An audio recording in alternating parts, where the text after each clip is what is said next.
परिवार के सदस्य नहीं बने हैं तो परिवार के सदस्य जरूर बन जाएं, ताकि आने वाले जितने भी सेशन हैं उन सबको आप बेहतर तरीके से देख पाएं। और इसके लिए सब्सक्राइब बटन पर क्लिक करके ऑल नोटिफिकेशन जरूर सेलेक्ट कर लीजिएगा। और प्रत्येक सेशन की पीडीएफ प्राप्त करने के लिए आप हमारे इन टेलीग्राम चैनल को भी ज्वाइन कर सकते हैं। पहला क्वेश्चन आपका आज की स्क्रीन पर रहा, ये क्वेश्चन है यह है कि भारतीय इतिहास में 20वीं शताब्दी का तीसरा दशक महत्वपूर्ण क्यों रहा? रीट 2022 में पूछा गया था। भारतीय इतिहास की 20वीं शताब्दी का जो तीसरा दशक था वो महत्वपूर्ण क्यों रहा था? थोड़ा तेज चलेंगे, आप सीधे उत्तर बताना, आगे बढ़ेंगे। एनसीईआरटी की क्लास रात को 9 बजे होगी, पॉलिटी की, ठीक है, क्लास 8 करेंगे आज। तो उत्तर आएगा आपका सिंधु घाटी सभ्यता की खोज हुई थी 1921-22 के अंदर जॉन मार्शल के निर्देशन में दयाराम साहनी ने, किसने? दयाराम साहनी ने जो है क्या की थी? खोज की थी। किसकी? सिंधु सभ्यता की। नेक्स्ट क्वेश्चन देखिए, सिंधु घाटी सभ्यता किस स्थान की सिंधु घाटी सभ्यता के किस स्थान की सर्वप्रथम खुदाई की गई थी? सीट 8 नवंबर 2011 में ये क्वेश्चन पूछा गया था। बता दीजिए क्या उत्तर होगा। थोड़ा तेज चलेंगे, है ना। अब ऐसे सेशन रखेंगे जैसे अब जो सीडीपी का जो सेशन आता है ना सुबह मॉर्निंग वाला, उसको हम कल नए तरीके से करेंगे। 20 मिनट में 30 क्वेश्चन, ठीक है, इस तरीके के सेशन करेंगे। और ये वाला जो सेशन रहेगा वो इस तरीके से रहेगा, 30 मिनट में 50 क्वेश्चन, है ना, या 100 क्वेश्चन। इस तरीके से थोड़ा तेज चलते हुए क्वेश्चन करेंगे। वो एक हमारा भाई कहता कमेंट करके कि रोडवेज की तरह चलो, उसको ब्लॉक कर दिया गया था कल, तो थोड़ा तेज चलेंगे। अब उत्तर होता है आपका हड़प्पा की खोज जो है सबसे पहले की गई थी। नेक्स्ट क्वेश्चन, किसके नेतृत्व में ASI द्वारा भारत में सर्वप्रथम उत्खनन का कार्य किया गया था? सबसे पहले किसके नेतृत्व में किया गया था उत्खनन का कार्य? तो ये किया गया था जॉन मार्शल के नेतृत्व में। किसके नेतृत्व में? जॉन मार्शल के नेतृत्व में किया गया था। मोहनजोदड़ो और हड़प्पा की पुरातात्विक खुदाई के प्रभारी थे। मोहनजोदड़ो और हड़प्पा की पुरातात्विक खुदाई के जो प्रभारी थे वो कौन थे? लॉर्ड मैकाले थे, सर जॉन मार्शल थे, क्लाइव थे, या कर्नल टॉड थे? तो ये क्वेश्चन का उत्तर तो अभी आपको ऊपर वाले क्वेश्चन में मिल ही गया है, जॉन मार्शल थे। नेक्स्ट क्वेश्चन आता है यह है कि निम्न में से कौन सी सभ्यता हड़प्पा सभ्यता की समकालीन थी? कौन सी सभ्यता है जो हड़प्पा सभ्यता की समकालीन है? क्रीट सभ्यता, मिस्र सभ्यता, यूनानी सभ्यता, या रोमन सभ्यता? तो उत्तर आता है आपका क्या?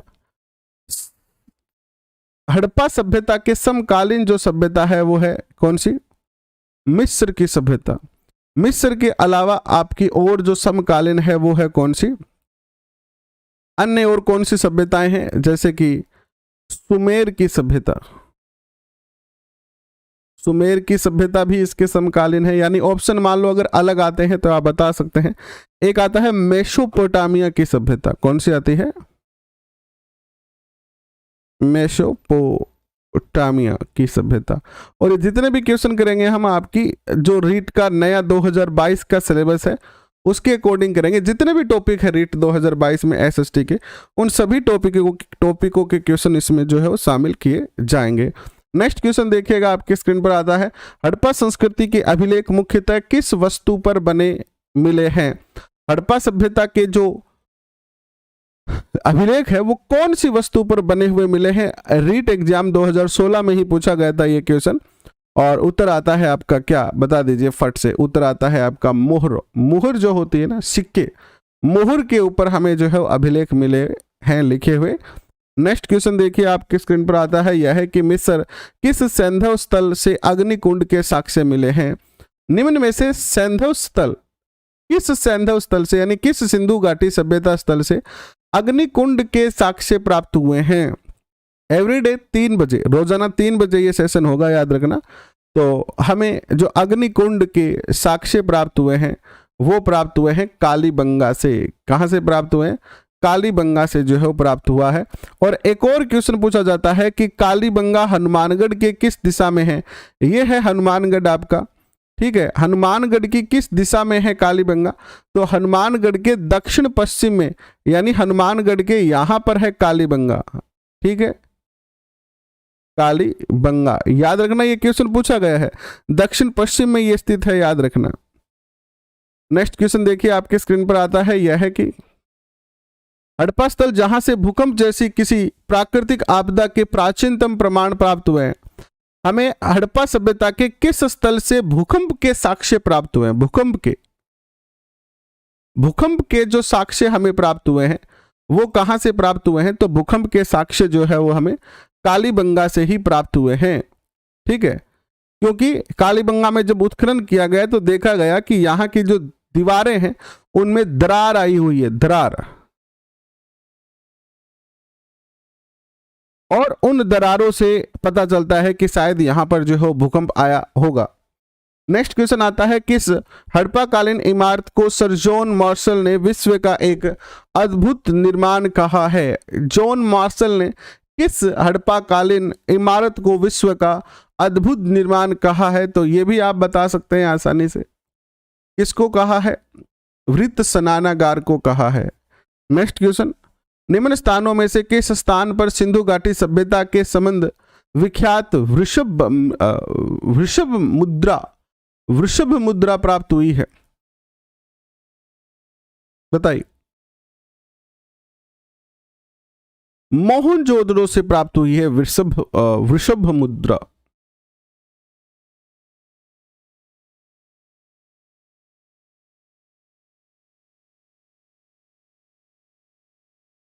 नेक्स्ट क्वेश्चन आपके स्क्रीन पर आता है, यह है कि निम्नलिखित में से कौन सा या कौन से स्थल अब पाकिस्तान में स्थित है। सिंधु घाटी सभ्यता या हड़प्पा सभ्यता के कौन से स्थल हैं जो अब जो वर्तमान भारत है उसमें वो पाकिस्तान में चले गए हैं, तो मोहनजोदड़ो, हड़प्पा, देमाबाद, रोपड़ तो भारत में ही है ना, रोपड़ भारत में है, तो ये तो नहीं होगा। हड़प्पा, मोहनजोदड़ो, आलमगिरी, मांडा भारत में है, और हड़प्पा, मोहनजोदड़ो, रहमान ढेरी और चहूदड़ो ये सारे के सारे कहाँ चले गए हैं, पाकिस्तान में चले गए हैं। कोट डीजी, रंगपुर, सुरकोटडा एंड मोहनजोदड़ो। देखिए हड़प्पा पाकिस्तान के पंजाब में, मोहनजोदड़ो, चहूदड़ो ये दोनों सिंधु नदी के जो है वो क्या है, सिंधु घाटी सभ्यता के वजह से। नेक्स्ट देखिएगा, वह सिल जिस पर एक योगी की आकृति बनी हुई, सिल यानी पत्थर, वह पत्थर जिस पर एक योगी की आकृति बनी हुई है जो पशुपति शिव जैसी दिखाई देती है, बताइए क्या है वह सिल जिस पर एक योगी की आकृति बनी हुई है। ग्रेड सेकंड में पूछा गया था ये क्वेश्चन 2014 में। कब पूछा गया था, 2014 में पूछा गया था, और उत्तर आता है मोहनजोदड़ो से इस प्रकार के एक सिल प्राप्त हुई है, पत्थर प्राप्त हुआ है जिस पर एक योगी की जो है वो क्या बनी हुई है, मूर्ति बनी हुई है। नेक्स्ट क्वेश्चन देखिए, मोहनजोदड़ो से प्राप्त पशुपति की मोहर पर निम्न में से कौन सा पशु उत्कीर्ण है। मोहनजोदड़ो से प्राप्त पशुपति की मोहर पर निम्न में से कौन सा पशु उत्कीर्ण नहीं है पूछा है, सॉरी नहीं है। स्कूल व्याख्याता इतिहास 2020 में ये क्वेश्चन पूछा गया था। तो यहां जो पशुपति की मूर्ति हमें प्राप्त हुई है उसमें देखो गेंडा भैंसे के चित्र तो हैं, ठीक है, गेंडा है, भैंसा है और चीता है, हाथी है, हाथी, चीता, गेंडा, भैंसा।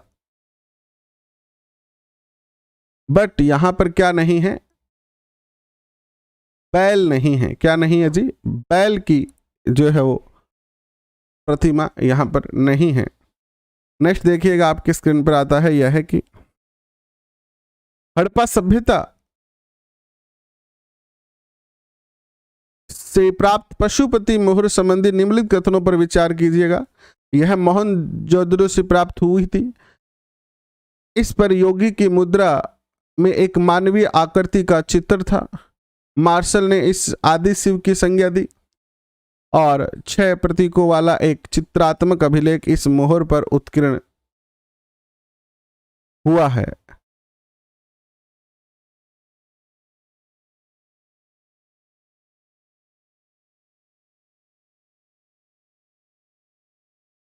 चीता, चीता बाघ को ही कहते हैं।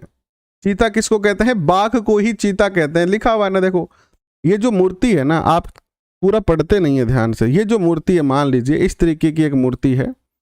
इस मूर्ति के दाईं ओर तो क्या है? योगी की जो मूर्ति है ना, ये योगी की, इसकी दाईं ओर तो क्या है? दायां, दिल वाला ये हो गया दायां। तो दाईं ओर चीते की मूर्ति बनी है। चीते को ही क्या कहते हैं? बाघ कहते हैं। ठीक है। बाईं चीता और हाथी है यहां पर तो, और इस साइड में जो है वो क्या है?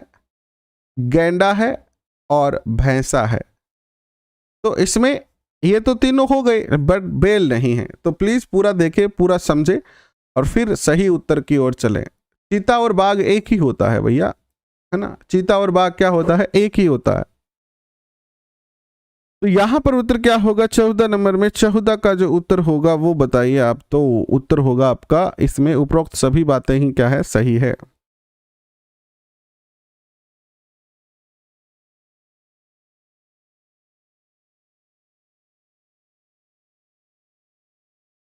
नेक्स्ट क्वेश्चन देखिए, निम्नलिखित में से किस सिंधु स्थल को 3 भागों में विभक्त किया गया है? बताइए।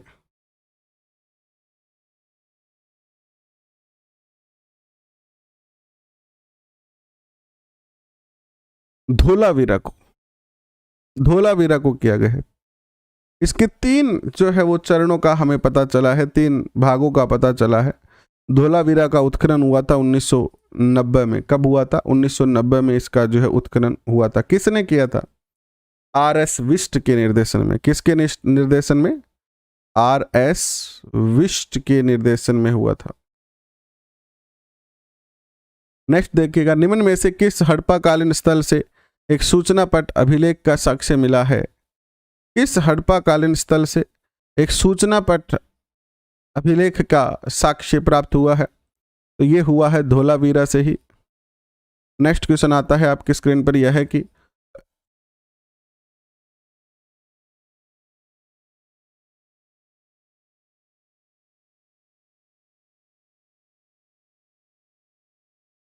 रंगपुर जहां हड़प्पा की समकालीन सभ्यता थी वह है। रंगपुर जहां हड़प्पा की समकालीन सभ्यता थी, कौन सी है? रंगपुर जहां हड़प्पा की समकालीन सभ्यता थी वो सौराष्ट्र में है। कहां पर स्थित है वो? सौराष्ट्र में है। ठीक है।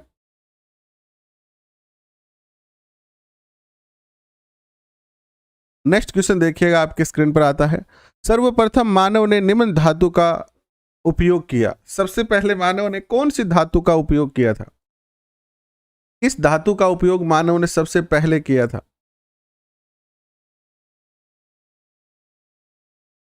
मानव ने सबसे पहले जो धातु का उपयोग किया था वो थी तांबा। ठीक है। सर्वप्रथम तांबे का उपयोग किया गया। ठीक है।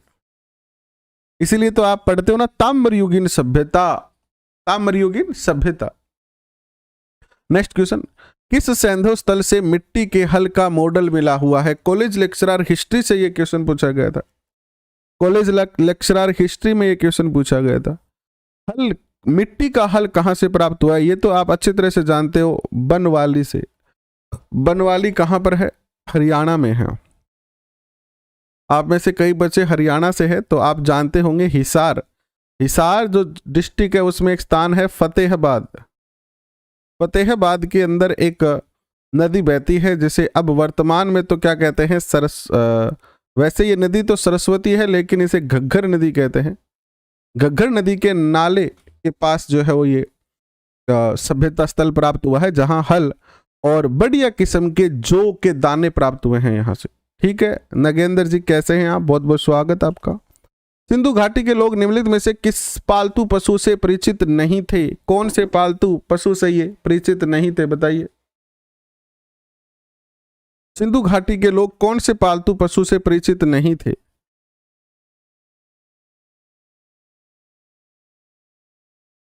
तो सिंधु घाटी सभ्यता के अगर आप देखोगे तो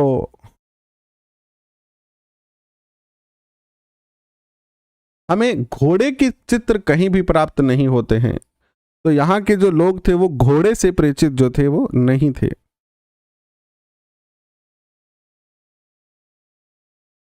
नेक्स्ट क्वेश्चन, सिंधु घाटी के लोग विश्वास करते थे, RS 1992 में प्री एग्जाम में पूछा गया था, किस में विश्वास करते थे वो? सिंधु घाटी के अगर आप विस्तार से अध्ययन करोगे, उनके चित्र देखोगे, तो वो मातृ शक्ति में विश्वास करते थे। इसमें मातृ शक्ति में, यानी नारी शक्ति में ज्यादा विश्वास करते थे वो। मातृ यानी माता, तो नारी शक्ति में विश्वास करते थे ये।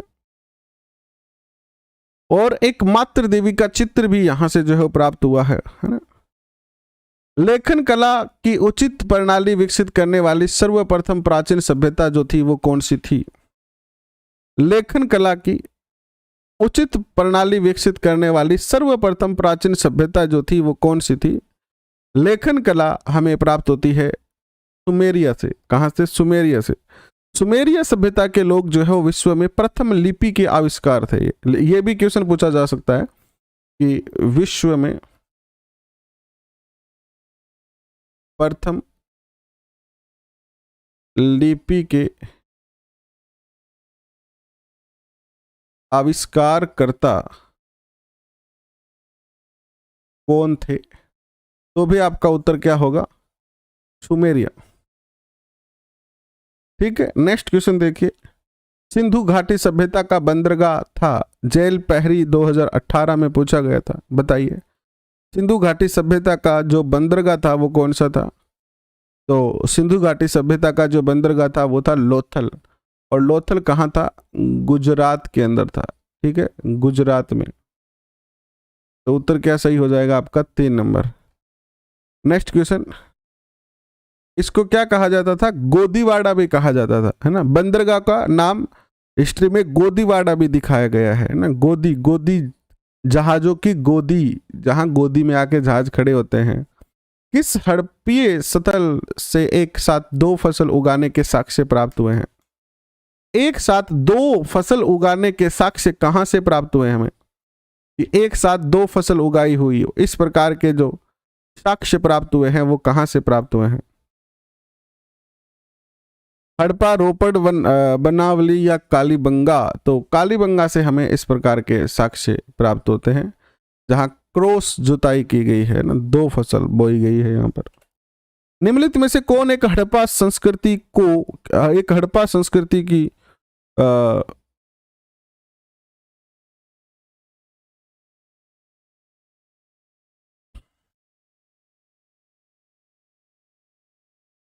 सुदूर स्थल है? हड़प्पा संस्कृति का सुदूर स्थल है। सुदूर यानी दूर का स्थल है।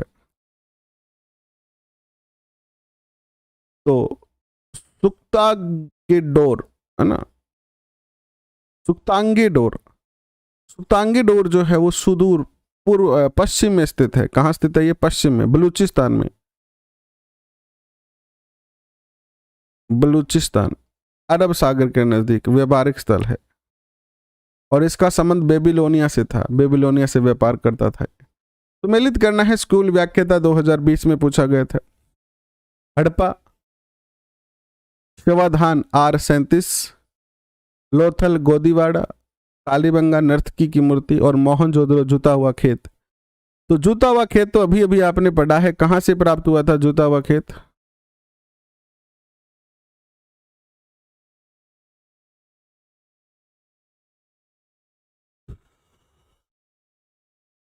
हड़प्पा में शवाधान के साक्ष्य मिले हैं।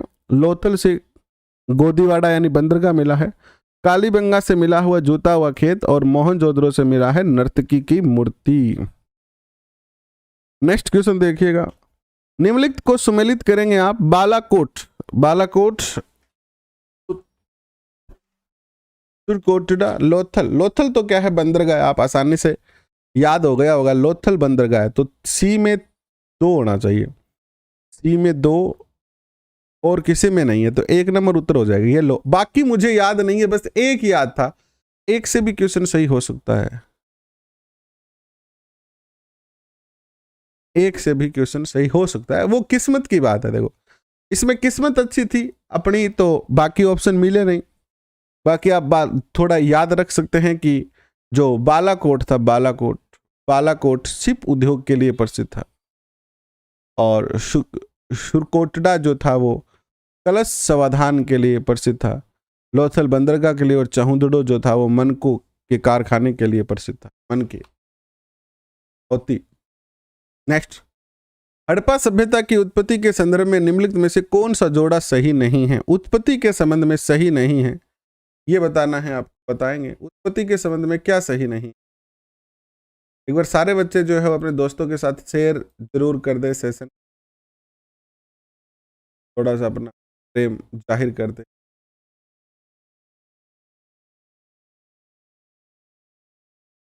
बता दीजिए उत्तर क्या होगा। देखिए यहां पर यह कथन सही नहीं है कि एम रफीक मुगल हड़प्पा सभ्यता ने मेसोपोटामिया सभ्यता से प्रेरणा ली थी, ये बात यहाँ सही नहीं है। 28 में ठीक है, जॉन मार्शल का मत था ये। एम रफीक की जगह कौन आता है यहाँ पर? जॉन मार्शल नाम आता, क्या आता? John Marshall. नेक्स्ट क्वेश्चन देखिएगा आपके स्क्रीन पर, हड़प्पा सभ्यता का पतन कैसे हुआ? 2019 सीटेट L2 में पूछा गया था कि हड़प्पा सभ्यता का पतन कैसे होता है, किस प्रकार से ये विध्वंस होती है हड़प्पा सभ्यता।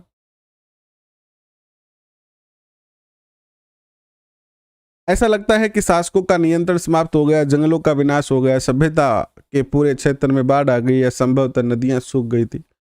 तो इसमें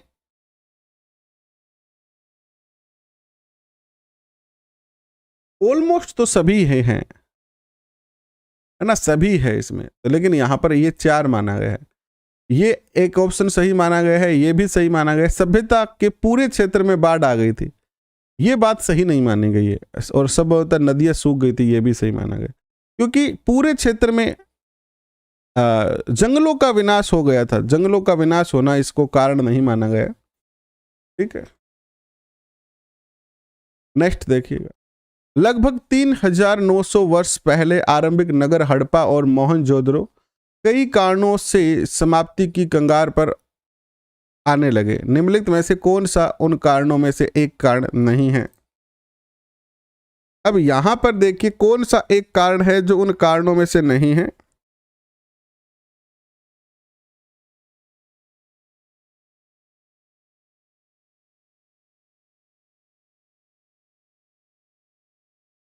बाढ़ का एक कारण तो है, जंगलों का विनाश तो नहीं है, बट बाढ़ का एक कारण है। मवेशियों के बड़े बड़े झुंड और चारागाह और घास मैदानों के द्वारा मृदा अपर्दन और नष्ट हो जाना भी है। नदियां सूख गई थी, ये भी कारण है, बट आपसी प्रतिद्वंदता और लड़ाई इसमें कारण नहीं माना गया है। सूची 1 सूची 2 आपके स्क्रीन पर दी गई है, और बताइए कौन सा उत्तर सही होगा।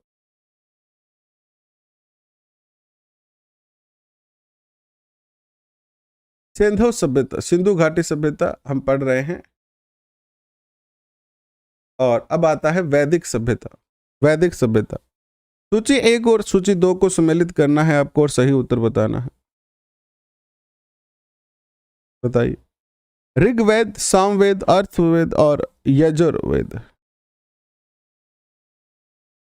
तो देखिए, ऋग्वेद, ऐतरेय, सामवेद, पंचविश, अर्थवेद।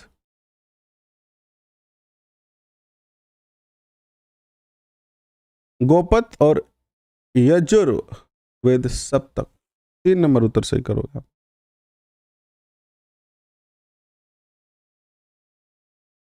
नेक्स्ट क्वेश्चन देखिएगा, यज्ञ संबंधी विधि विधान का पता चलता है।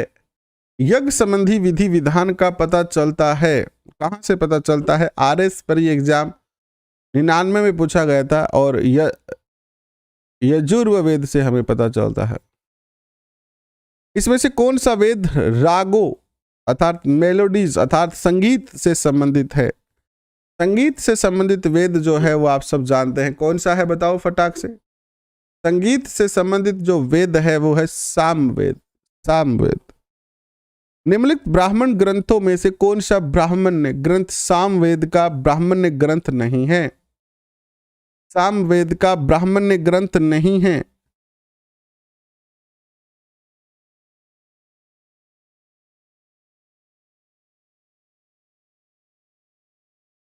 तैतरनीय ब्राह्मण।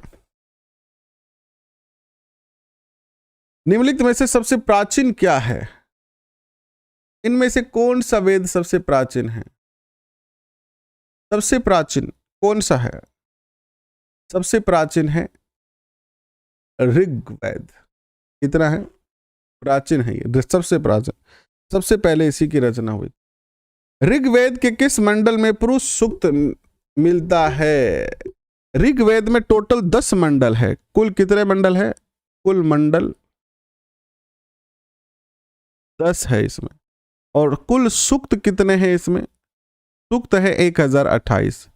तो कौन से मंडल में पुरुष सूक्त है? तो 8वें मंडल में पुरुष सूक्त है।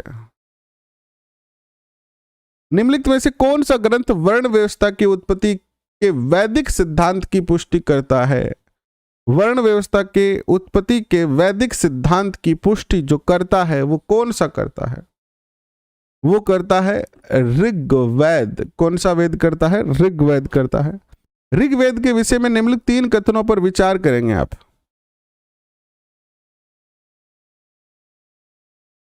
पहला कथन है, सीटेट में पूछा गया था कि ये 3500 वर्ष पूर्व लिखा गया था, इसकी रचना प्राकृत में की गई थी और इसमें 1000 से अधिक प्रार्थनाएं हैं। बताइए क्या उत्तर होगा? देखो इसमें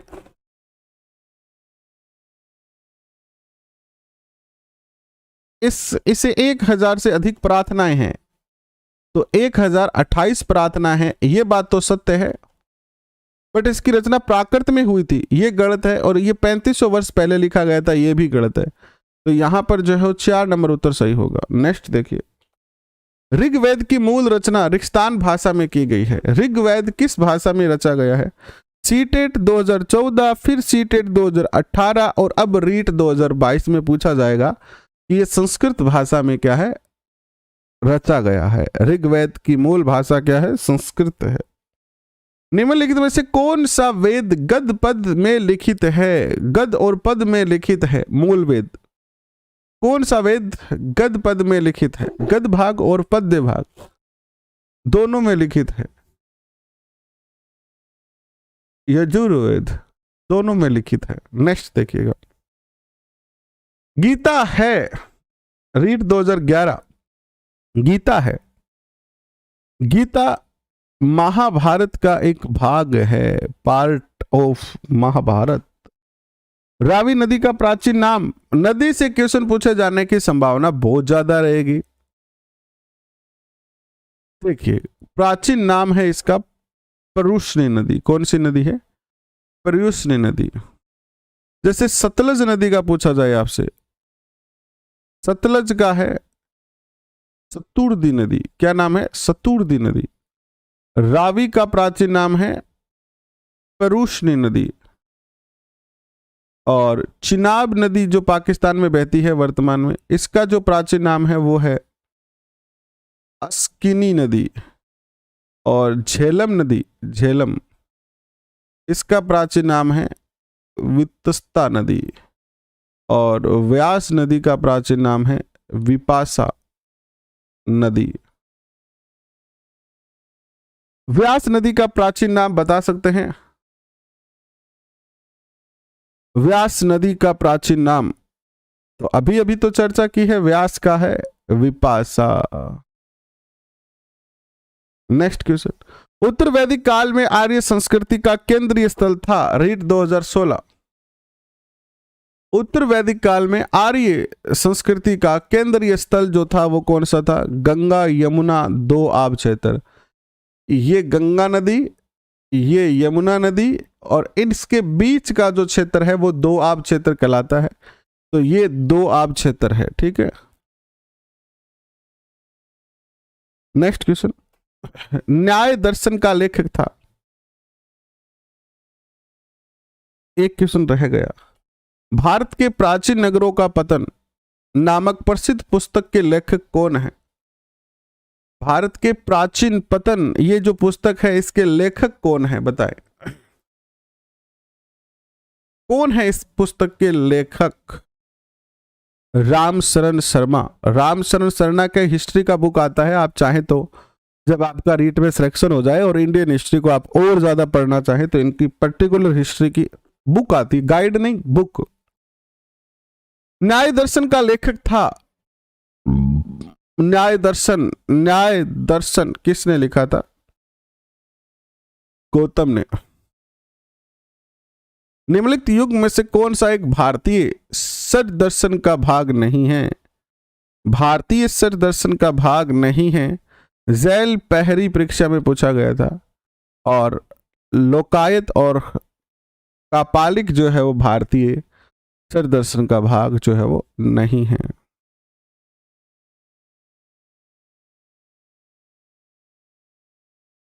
निम्न में से कौन सा वेदों का अंग नहीं है? वेदों का अंग नहीं है। वेद, संहिता, ब्राह्मण, उपनिषद या निरुक्त?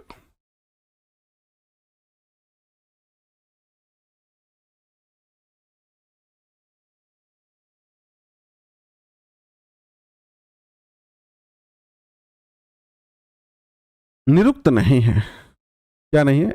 निरुक्त।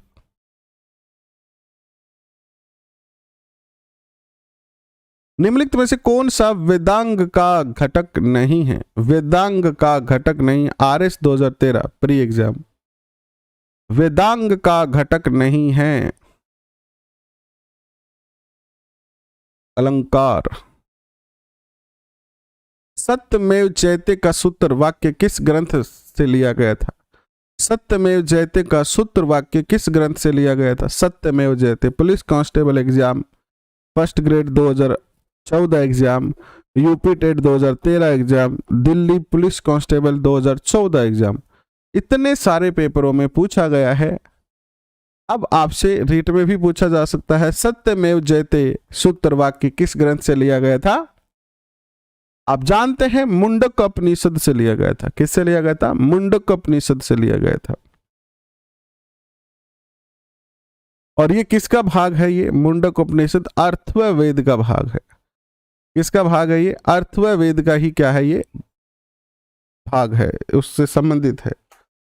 निम्न में से किस ग्रंथ में सर्वप्रथम देवकी के पुत्र कर्ण का वर्णन किया गया? देवकी के पुत्र कर्ण। देवकी पुत्र कर्ण को जान गए आप? कर्ण नहीं, कृष्ण, सॉरी। देवकी पुत्र कृष्ण, भगवान कृष्ण जिसे हम कहते हैं, उनका वर्णन किया गया। बताइए कौन सी पुस्तक में इनका वर्णन हमें देखने को मिलता है? भगवान कृष्ण का। RS 1999 और छंदोगय उपनिषद में। सत्यकाम जाबाल की कथा, सत्यकाम जाबाल की कथा जो अनब्याही माँ यानी बिना ब्याह के प्रेग्नेंट होना, माँ बनना। जैसे हमारे इतिहास में बहुत सारी ऐसी महिलाएं हैं, जैसे कुंती जो शादी से पहले ही प्रेग्नेंट हो गई थी भगवान सूर्य के साथ प्रेम करके, है ना। तो बिन ब्याही माँ का लाछन लगा था किस पर? सत्यकामा जाबाल की कथा में। तो उल्लेखित है, इसमें क्या उल्लेखित है? छंदों के उपनिषद में ये जो है वो सत्य काम जाबाल की कथा जो है वो उल्लेखित है। नेक्स्ट क्वेश्चन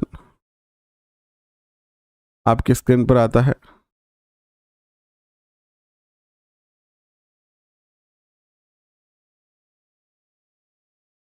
वैदिक काल के लोगों ने धातुओं का प्रयोग किया, उसमें से कौन सा पहला धातु था? झैल पहरी 2018 पूछा गया था। बताइए पहला धातु तो आप सब जानते हैं, ये क्वेश्चन तो आज हम कर चुके हैं। सबसे पहले तांबे का प्रयोग किया।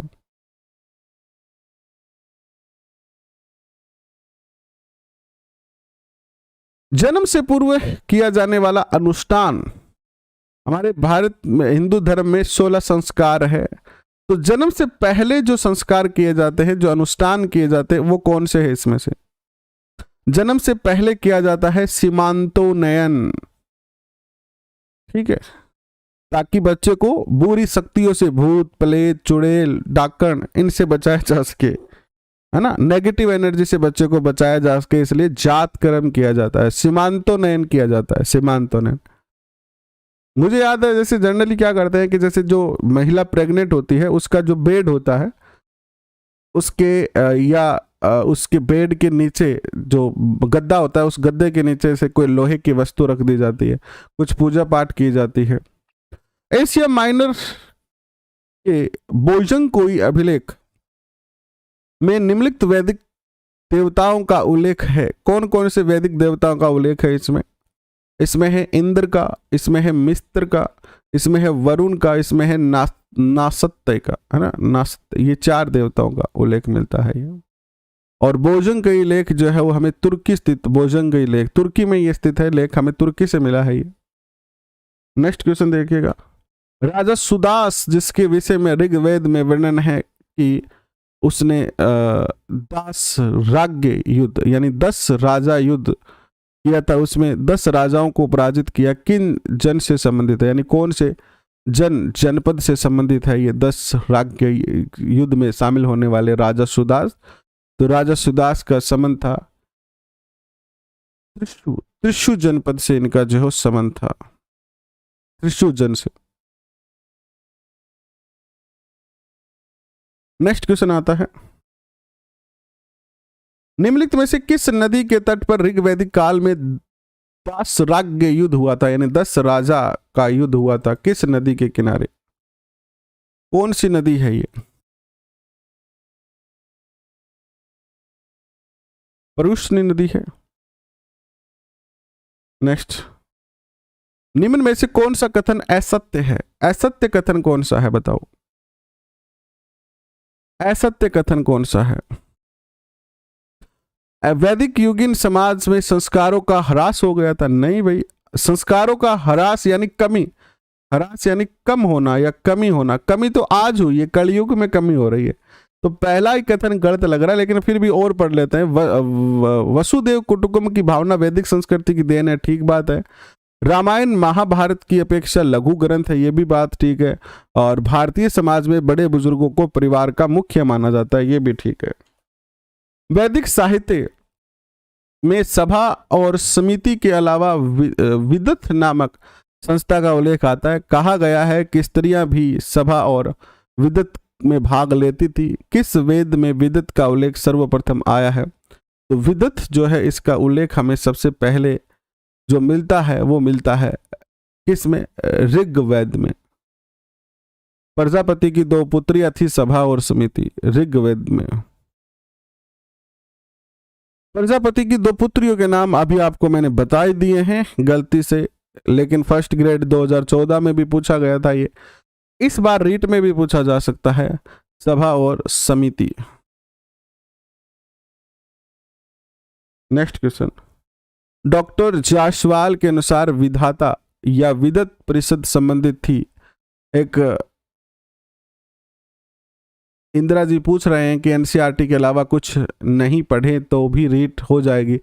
आपको मैंने जो एनसीईआरटी हिस्ट्री, ज्योग्राफी, पॉलिटी के 1 लाइनर क्वेश्चन करवाए हैं, प्लस हमारा राजस्थान के 1 लाइनर क्वेश्चन करवाए हैं, इतना अगर आप अच्छे से पढ़ के जाते हैं और आप ये तय कर लेते हैं कि इनसे मेरा कोई भी क्वेश्चन गलत नहीं होगा अगर आता है पेपर में, तो आपका 100% रीट क्रैक हो जाएगा 90+ नंबर से, अराउंड 100+ नंबर से हो जाएगा।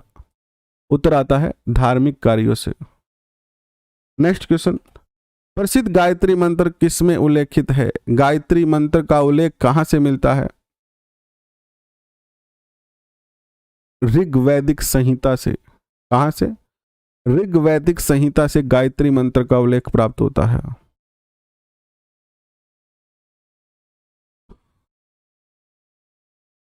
चौबीस टोटल अक्षर है गायत्री मंत्र में, 8 अक्षरों के 3 चरण है इसमें, है ना। और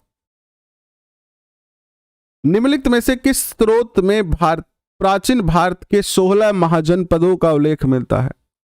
16 महाजनपदों का उल्लेख जो मिलता है वो कहां से मिलता है?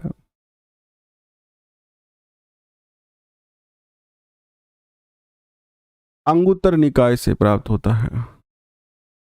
ऋग्वेद में आर्य शब्द किसका वाचक है? ऋग्वेद में आर्य जो शब्द है वो किसका वाचक है, तो ये गुण का वाचक होता है, गुण का। जिस उपनिषद में हमें नचिकेता और यम के मध्य एक ज्ञानपूर्ण संवाद पाते हैं, इस उपनिषद का नाम बताइए जिसमें नचिकेता और यम आपस में चर्चा करते हैं। यह है आपका कौन सा, कंठोपनिषद। कौन सा है, कंठोपनिषद। नेक्स्ट क्वेश्चन, 4 आश्रमों का उल्लेख सर्वप्रथम किस उपनिषद में हुआ। 4 आश्रमों का जो उल्लेख है वो कौन से उपनिषद में सर्वप्रथम हुआ, तो ये हुआ जबालोपनिषद में। कौन से उपनिषद में, जबालोपनिषद में। निम्न में से कौन सा हिंदू आश्रम व्यवस्था का श्रेणी में नहीं आता है, हिंदू आश्रम व्यवस्था की श्रेणी में नहीं आता है। गृहस्थ आश्रम, वानप्रस्थ आश्रम, वृद्धाश्रम और संन्यास आश्रम। वृद्धाश्रम नहीं आता है। नेक्स्ट क्वेश्चन देखिएगा, वैदिक संस्कृति इन 5 महायज्ञों में से कौन सा एक यज्ञ गृहस्थ के द्वारा नहीं किया जाता है। पितृ यज्ञ, पुत्र यज्ञ, भूत यज्ञ, देव यज्ञ। तो यह है आपका पुत्र यज्ञ नहीं किया जाता है। तो कौन से फिर यज्ञ हैं, ऋषि यज्ञ है एक।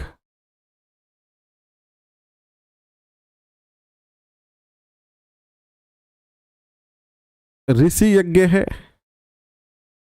एक मिनट इसको सही लिखता हूं काट के दोबारा से, थोड़ा पेन इस पे कैसे नहीं चलता है। ऋषि यज्ञ है पहला, दूसरा है देव यज्ञ, तीसरा है पितृयज्ञ, चौथा है भूत यज्ञ और 5वां है अतिथि यज्ञ। ये 5 ही यज्ञ अपने हिंदू धर्म में बताए गए हैं। पॉलिटी का सेशन रात को 9 बजे होगा, जो टाइम है वहीं पर होगा। निम्नलिखित में से किसकी पूजा ऋग्वैदिक काल में नहीं होती है। ऋग्वैदिक काल में जो है वो लिंग की पूजा नहीं होती थी, जैसे आज हम शिवलिंग की पूजा करते हैं उस टाइम नहीं होती थी। अग्नि, पृथ्वी और वायु की पूजा होती थी। मुख्य देवता भी कौन थे, अग्नि, पृथ्वी और सोम ही मुख्य देवता थे। ऋग्वैदिक काल में कौन से 3 देवता विशेषकर प्रमुख थे, अभी अभी तो बता दिया है मैंने आपको कौन कौन से थे, अग्नि, इंद्र और सोम। लास्ट क्वेश्चन बस हो गए पूरे। आज का टॉपिक कंप्लीट हो गया। अब आपके मन में आ गया सर कल का क्या टॉपिक है, तो कल का टॉपिक क्या है, इसके आगे के आप अपने सिलेबस में जो नेक्स्ट 2 टॉपिक है वो तैयार करके लेके आएंगे कल और चर्चा करेंगे उन पे। अभी के लिए बस इतना ही। बहुत बहुत धन्यवाद। PDF टेलीग्राम पे आपको मिल जाएगी।